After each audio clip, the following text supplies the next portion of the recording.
Hello everybody and welcome back to World of Warships Legends. My name is Spartan Elite 43 and tonight we are back in the Monarch.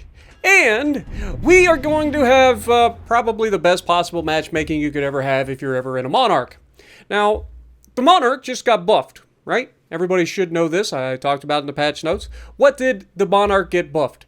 Well, she got her B Haul, which increases her hit points slightly, although, let's be honest, the hit points of the Monarch are probably her weakest point. She has very few hit points. I want to say she's probably the lowest hit points for the tier. I could be wrong. I'm just going off of memory, but she has very few hit points. Okay, so that's one of the downsides of the Monarch.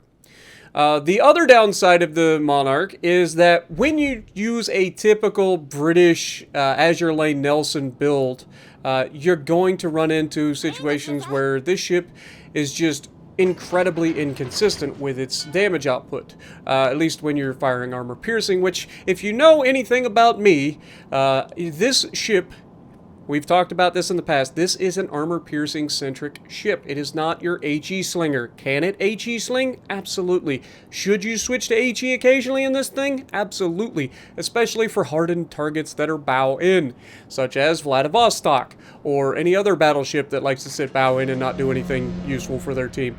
But other than that, you should be shooting armor piercing out of this thing. Yes, it only has 15-inch guns, but they are 15-inch very good guns, right? You got 3 triple turrets. These 15-inch guns are nasty. If you've ever watched me play the Hood, if you've ever watched me play not Azure Lane, but Queen Elizabeth or Warspite, that's what you need to be thinking about when it comes to AP. This thing is very good with armor piercing. But keep in mind, it is still British armor piercing, so it doesn't have the best penetration angles in the world. It's not bad, but it's not the best penetration angles in the world. And on top of that, it also has some of the worst dispersion you'll ever see in your life occasionally. Not all the time, but occasionally. That being said, like I said, we are in like the perfect matchmaking for this ship. As you can see, we got a destroyer in the cap in front of us, so we got to keep that in mind. We also have a destroyer spotted here in the middle, so we're going to go ahead and try to help with that. We have armor piercing loaded, so that's what we go ahead and shoot at the destroyer. Preferably, you'd want to have HE loaded in this situation for this ship, because the HE for British HE is disgusting. That being said, having armor piercing loaded in a lobby full of cruisers is, what can we call it, just the best. Is it not? Like, if you're in a battleship in this situation, this match could go one of 2 ways. 1, you just get annihilated. Or 2, you get a bunch of cruisers that you just crap all over. Remember how close we came to Dev striking this guy, okay? Just remember that. Dude survives with no health, gets immediately taken out, right? Keep that in the back of your head when you see the results of this match. Now here, we are slowing down. We're turning towards the smokescreen a little bit, making ourselves just skinny enough to avoid getting hit with that torpedo, which is huge. We take a shot at the Atlanta. Obviously, we're expecting to overpin here. We do, obviously, overpin. Atlanta is a destroyer, essentially. Like, this thing has no armor whatsoever. The only time you're usually going to Citadel and Atlanta in a battleship is if they are bow into you, angled significantly, or running away from you. That way, you give your shells the maximum amount of time to arm. Speaking of which, bonk. Okay, there you can see we did get 1 full pin and 3 overpins. But notice the direction of travel of this Atlanta. Also, you've got 4 super heals, so don't let the low life points, like, fool you. You have plenty of staying power. Not to mention, you've got great belt armor in this thing, which allow you to be surprisingly tanky. And then with those super heals that you love out of these British battleships, here we know he's going to run aground, so we just wait. We take the shot once he's come to a stop, because we don't want the shells to travel into the island. We want to wait for them to be able to hit him.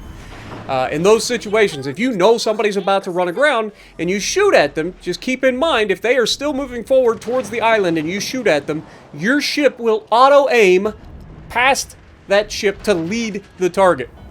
Oh look, the new German battleship with all the guns in the world and weird torpedoes. First time I've seen this in a fight. I wonder how this shot will go. We have 9 15-inch guns aimed at his broadside. He has no idea that we exist. We take the shot, and that's about as accurate as you're going to get, and good night, sunshine. Welcome to Tier 7. Yeah, not looking too good for the new German battleship if you get caught broadside. Remember, there was no citadels there. That was just straight full penetrations. You love to see it. And there goes the only battleship that they had left. Their La Foudre, their Anhalt, they all threw their hit points away. And look, Tallinn, how are you doing, Sunshine? Good to meet you. I'm glad that these guys are just feeding themselves to me, right? Like, I haven't had to do much of anything. These guys have just kind of wandered out here. Oh, no, he's doing damage. Look at the damage he can do with armor piercing. Tallinn, very good. Very good little cruiser. But once again, cruiser not paying attention, runs into the island. I see that he's run into the island. He can't really go anywhere. And then I see this Albemarle, and I'm like, yes, please. Wait for it. Pow! Just absolutely devastating, man. Why do these people keep doing this to themselves?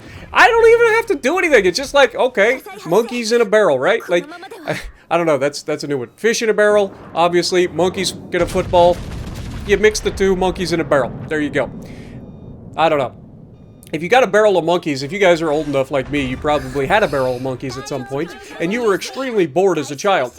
But we are going to push up into the middle. We know where the Albemarle's heading. You can see on the map we got a couple of cruisers over here. He's going to try to get over here and put himself in a position, A, to get away from me, B, to go over here and potentially do some damage to these cruisers. But unfortunately for him, there's also an Anchorage over here. Anchorage decides, oh yes, now that everybody else has died, I'm going to come out and test my luck. And he is completely oblivious to the fact that I exist. And bonk, down he goes. Giving us our 4th kill of the game. But don't worry, it doesn't stop there, folks. Albemarle, not to be outdone, once again just comes out full broadside in front of us. Again, we were just spotted. He knows where we should be here, but there's nothing he can do. He does try to angle at the last second, but all we have to do is go through the cheek, and pop goes the weasel, picking up our Kraken. That's the first Kraken we've had in a while. I ain't gonna lie. Does seem to be quite off, or doesn't seem to happen as often as it used to. But again, I don't usually go for kills. But in a lobby full of cruisers, when you're in a battleship with short fuse armor piercing, it's pretty disgusting. Now, this is usually the part where people argue with me, Spartan, it doesn't have short fuse armor piercing. Well, I don't know. My evidence seems to back up the theory that it does have short fuse armor piercing, because I tend to not overpin cruisers as often. Atlanta withstanding. But everybody overpins Atlanta, for God's sakes. It has no armor. It was a destroyer leader. Has no armor. But here you can see we're going to try to get forward, get into the cap, see if we can steal some extra XP, but unfortunately not going to be a thing.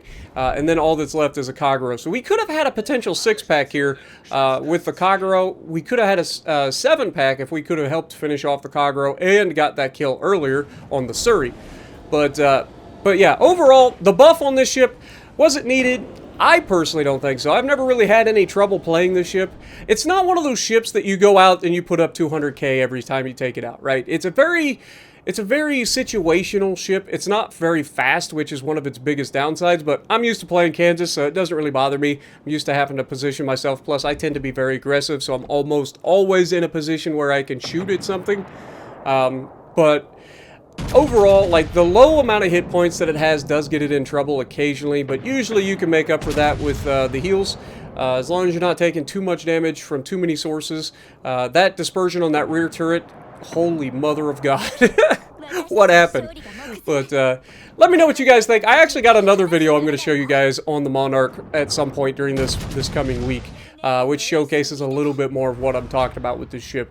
But overall, if you haven't tested out the Monarch and you like British battleships, if you like the Hood, if you like the Queen Elizabeth, the Warspite, armor-piercing centric British battleships with the giant heels, I'm telling you, you're going to love the Monarch. It's very tanky. If you learn how to angle it properly, the guns are usually consistent, but they can be a bit troll, as we saw a couple times during this match. But overall, she's a good ship. You're not going to have any problems having a good time in the Monarch. And if you like what I'm doing, punch the like button, leave a comment below, subscribe to the channel if you haven't already, and as always, I will see you in the next video.